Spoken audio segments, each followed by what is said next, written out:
মুহররমের চাঁদ উদিত হলে ঢোল বাজতে আরম্ভ হয়।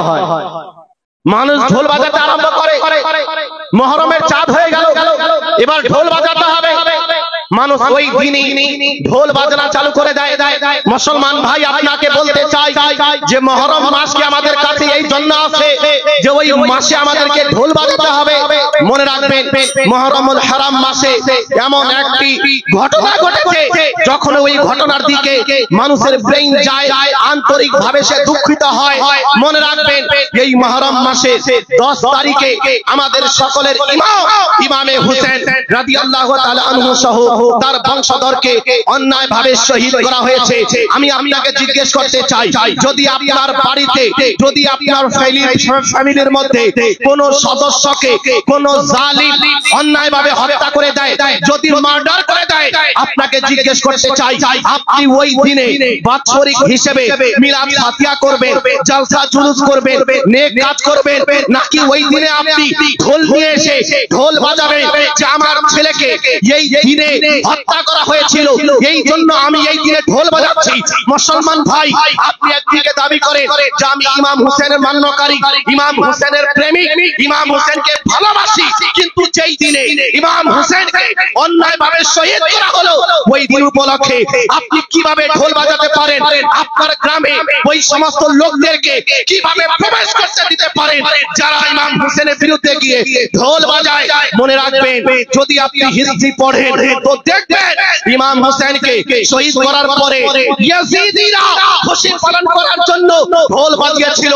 আমি আপনাকে জিজ্ঞেস করতে চাই, আপনি ওই দিনে ঢোল বাজিয়ে কিসের প্রমাণ দিতে চাইছেন যে আপনি ইয়াজিদকে সমর্থন করেন? আপনি কি ইয়াজিদের অনুসারী? আপনি কি ইয়াজিদের প্রেমিক? যদি আপনাকে জিজ্ঞেস করি, আপনি কোনোদিন এই কথা বলবেন না যে আমি ইয়াজিদের অনুসারী, ইয়াজিদকে সমর্থন করি। যদি এই কথাই আপনার মধ্যে থাকে, তাহলে আপনার কর্ম এর বিরুদ্ধে কেন যাচ্ছে? আপনার কাজ এর বিরুদ্ধে কেন যাচ্ছে? আমাদের মুসলিম সমাজের মধ্যে কিছু সুন্নি লোক আছে যারা মুহররম মাসে মদ খেয়ে স্ট্যান্ডে স্ট্যান্ডে বাড়ি বাড়ি গিয়ে ঢোল বাজিয়ে বেড়ায় আর আহলে সুন্নাত ওয়াল জামাতকে বদনাম করে। এই জন্য আমি আপনাদের বলি যে মুহররম মাস এটা ঢোল বাজানোর মাস নয়, এটা ইমাম হুসেনকে স্মরণ করে তার পথে চলার মাস। বলেন সুবহানাল্লাহ। কিসের মাস? ইমাম হুসেনকে স্মরণ করে তার মতো সবর করার মাস।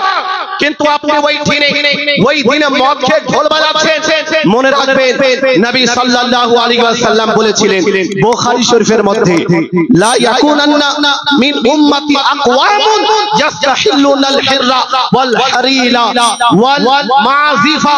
নবী আলাইহিস সালাতু ওয়াসসালাম বুখারীর হাদিসের মধ্যে বলে যে নিশ্চয়ই আমার উম্মতের মধ্যে এক সম্প্রদায় হবে যারা ব্যভিচারকে, পুরুষদের জন্য রেশম কাপড়কে এবং মদ খাওয়াকে এবং বাদ্যযন্ত্রকে, ঢোল বাজনাকে হারাম হওয়া সত্ত্বেও হালাল মনে করবে। এটা কে বলেছে? আমাদের নবী বলেছেন জিনা ব্যভিচার ইসলামের মধ্যে হারাম। কিন্তু কিছু লোক এই জিনা ব্যভিচারের মধ্যে শুধু লিপ্ত হবে না, এমন যুগ আসবে ওই যুগে এটাকে বৈধ করে নেবে। এমন যুগ আসবে যেই যুগে মদ খাওয়াকে মানুষ হালাল মনে করে নিবে, রেশমের কাপড় পুরুষদের জন্য হারাম, মহিলাদের জন্য জায়েজ। নবী পাক বললেন এমন একটি যুগ আসবে আমার উম্মতের কিছু সম্প্রদায়, কিছু লোক ওই কাজকে হারাম আপনার মানবে না, হালাল মনে করে নিবে।